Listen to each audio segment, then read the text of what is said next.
السلام عليكم ورحمة الله وبركاته. الحمد لله رب العالمين والعاقبة للمتقين والصلاة والسلام على سيد الأنبياء والمرسلين وخاتم النبيين وعلى آله وأصحابه أجمعين ومن تبعهم بإحسان إلى يوم الدين. أما بعد فأعوذ بالله من الشيطان الرجيم. بسم الله الرحمن الرحيم. والفجر وليال عشر والشفع والوتر. صدق الله مولانا العظيم وصدق رسوله النبي الكريم ونحن على ذلك لمن الشاهدين والشاكرين والحمد لله رب العالمين. মুআজ্জাজ মুকাররম সম্মানিত মুসল্লিয়ানে কেরাম ও দিগার মুরব্বিয়ান আইজম, আল্লাহ সুবহানাহু ওয়া তাআলার দরবারে লাখো কোটি শুকর ও সুজুদ, যিনি আমাদেরকে অত্যন্ত মুবারক মজলিসে আসার বসার কিছু কথা বলার শোনার মতন তৌফিক দান করেছেন। এই জন্য সকলে দিল থেকে শুকরিয়াতুন বলি আলহামদুলিল্লাহ। সম্মানিত হাজিরিন, আজকে আমরা আলোচনা করব, সামনে হলো জিলহজ মাস। যেহেতু জিলহজ মাস, এই জন্য জিলহজ মাসে আমাদের জন্য কি করণীয় কি বর্জনীয় কোরআন এবং হাদিস থেকে সংক্ষিপ্ত আকারে আমরা ইনশাআল্লাহ আলোচনা করব। সম্মানিত উপস্থিতি, কোরআনুল কারীমের যতগুলো সূরা আছে তার ভিতরে সূরাতুল ফজর একটি সূরা। এই সূরার ভিতরে আল্লাহ পাক রব্বুল আলামিন বলেন, ওয়াল ফাজরি ওয়া লায়ালিন আশরি ওয়াশ শাফঈ ওয়াল ওয়াতর। ফজরের নামাজের কসম। আল্লাহ পাক রব্বুল আলামিন কিছু কিছু জায়গায় কোরআনুল কারীমে বিভিন্ন জায়গায় বিভিন্ন সময় বিভিন্নভাবে কসম করেন। এর উদ্দেশ্য হইল, যেই জিনিসটা বলবেন আল্লাহ তাআলা, যে জিনিসটা সামনে আলোচনা করবেন, এটা অত্যন্ত গুরুত্বপূর্ণ বিষয়। অর্থাৎ এই কথার দ্বারা আমরা স্পষ্ট বোঝা গেল যে আল্লাহ পাক যদি কখনো কোথাও কোরআনে কারীমের কোথাও জায়গায় যদি আল্লাহ তাআলা কসম করেন, তাহলে যে জিনিসটা কসম করে বলতে চান এটা অত্যন্ত গুরুত্বপূর্ণ বিষয় আল্লাহ তাআলা বুঝাইতে চান।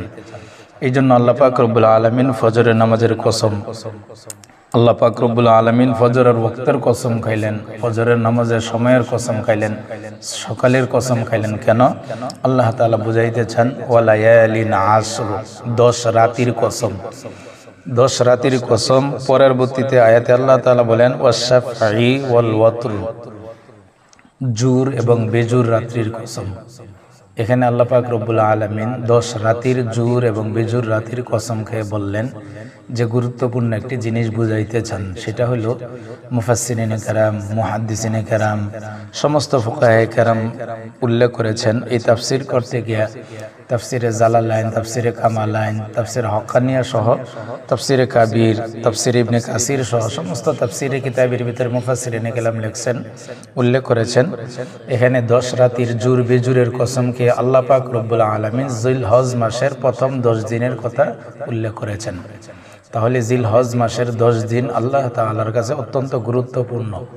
এই ব্যাপারে রাসূল আকরাম সাল্লাল্লাহু আলাইহি ওয়াসাল্লামের হাদিস সময় থেকে দুই একটি হাদিস আমরা আলোচনা করি। রাসূল আকরাম সাল্লাল্লাহু আলাইহি ওয়াসাল্লাম বলেন, মা মিন আইয়ামিন আহাব্বু ইলাল্লাহ, আল্লাহ তাআলার কাছে জিলহজের প্রথম 10 দিন, জিলহজ মাসের প্রথম 10 দিনের ইবাদতের অপেক্ষা আইয়াত আব্বাদালাহু ফিহা মিন আশরি জিলহিজ্জা, অধিক পছন্দনীয় আর কোনো ইবাদত নাই।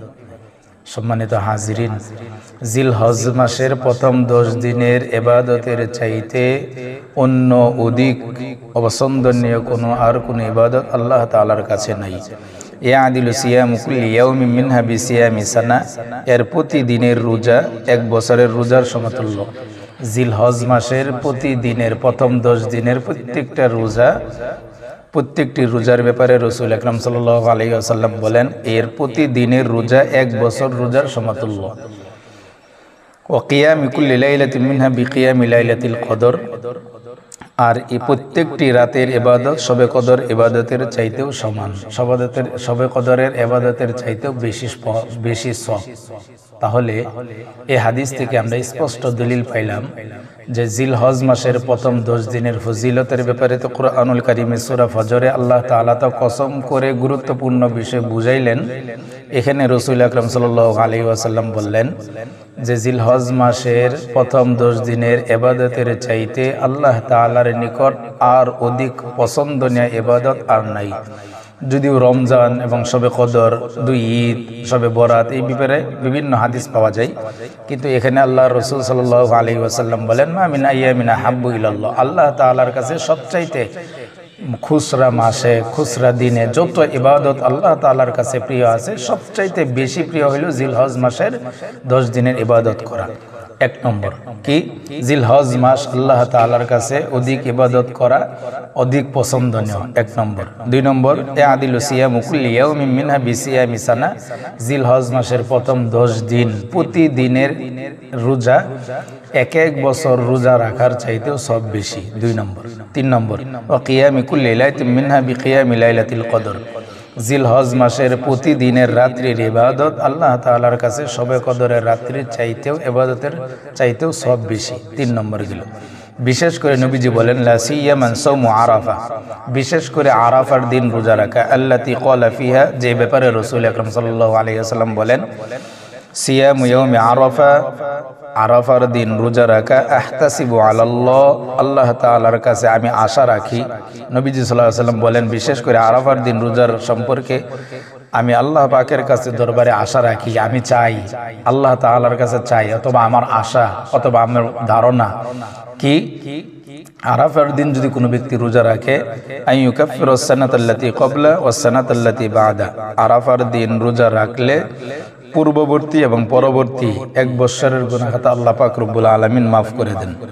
সম্মানিত ভাইরা আমার, তাহলে জিলহজ মাসের ফজিলতে অনেক ফজিলত, তার ভিতরে 1 নম্বর ফজিলত হইল জিলহজ মাসের প্রথম 10 দিন আল্লাহ তাআলার কাছে অন্য দিনের তুলনায় অধিক পছন্দনীয়। 2 নম্বর জিলহজ মাসের প্রতিদিনের রোজা এক বছর রোজার চাইতেও সব বেশি। 3 নম্বর জিলহজ মাসের প্রতিটি রাত্রি শবে কদরের রাত্রির চাইতেও গুরুত্বপূর্ণ বেশি, 3 নম্বর গেল। 4 নম্বর আরাফার দিন রোজা রাখা, যে ব্যক্তি আরাফার দিন রোজা রাখবে নবীজি বলেন আমি আল্লাহ তাআলার কাছে আশা রাখি তার পূর্বের এবং সামনের 1 বছর অগ্রিম, পূর্বের 1 বছর এবং সামনের 1 বছরের গুনাহ খাতা আল্লাহ পাক রব্বুল আলামিন মাফ করে দিবেন। সম্মানিত হাজিরিন, বিশেষ করে নবীজি বলেন ওমিনহা আত-তাকবীর দুবুরুস সালাওয়াতিল মাকতুবাত, 5 ওয়াক্ত নামাজের পরে, বিশেষ করে 5 ওয়াক্ত নামাজের পরে আইয়ামে তাশরিক আল্লাহু আকবার লা ইলাহা ইল্লাল্লাহু আল্লাহু আকবার ওয়ালিল্লাহিল হামদ, তাকবীরে তাশরিক 5 ওয়াক্ত নামাজের পরে যে সময়টা আছে নির্ধারিত, কেউ বলেছেন 9 ইয়াউমে আরাফার ফজরের পর থেকে শুরু করে 13ই আরাফার দিন একেবারে রোজা আসর পর্যন্ত এই তাকবীর 5 ওয়াক্ত নামাজের পরে প্রতি পুরুষ আকেলা বালেগা 5 ওয়াক্ত নামাজের পরে কমপক্ষে একবার জুড়ে বলা প্রত্যেকের জন্য ফরজ বা ওয়াজিব এই পর্যায়ে। وكان عبد الله يكبر من صلوات الفجر يوم عرفة إلى صلاة العصر من يوم النهر।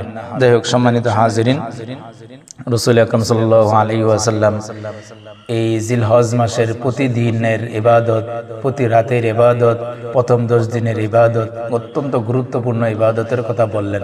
সামনে যেহেতু জিলহজ মাস শুরু হয়ে যাচ্ছে, এই জন্য আমরা সকলেই জিলহজ মাসে ইনশাআল্লাহ এই আমলগুলো করার চেষ্টা করব। আরেকটা হলো যারা কুরবানি করব, রাসূল আকরাম সাল্লাল্লাহু আলাইহি ওয়াসাল্লাম কোরআন এবং হাদিস থেকে বিভিন্নভাবে পাওয়া যায় জিলহজ মাসে বেশি বেশি ইবাদতের ভিতরে আমরা বেশি বেশি জিকির করব, কোরআন তিলাওয়াত করব, বেশি বেশি দান সদকা করব, সৎ কাজের আদেশ করব, অসৎ কাজ থেকে নিষেধ করব, গরিবের হক আত্মীয় স্বজনের খোঁজ খবর নিব, আমাদের আশপাশে গরিব যারা আছে তাদের খোঁজ খবর নিব এবং কুরবানি করব। এবং এই কুরবানি আমাদের উপর, যাদের উপর ওয়াজিব কুরবানি, সুন্দরভাবে কুরবানি ওয়াজিব করব, হালাল বস্তু দিয়ে কুরবানি করব, হারাম বস্তু দিয়ে কুরবানি করব না, হারামের দিকে যাব না, সৎ কাজের আদেশ করব, অসৎ কাজের নিষেধ করব, ঈদের নামাজ আদায় করব। আর আমাদের ঈদের নামাজের দিন তাকবীরে তাশরিক, যেটাকে আল্লাহু আকবার আল্লাহু লা ইলাহা ইল্লাল্লাহু আল্লাহু আকবার ওয়ালিল্লাহিল হামদ, এটা ঈদের সময় যাওয়ার সময় বেশি বেশি সুন্নাত আদায় করব।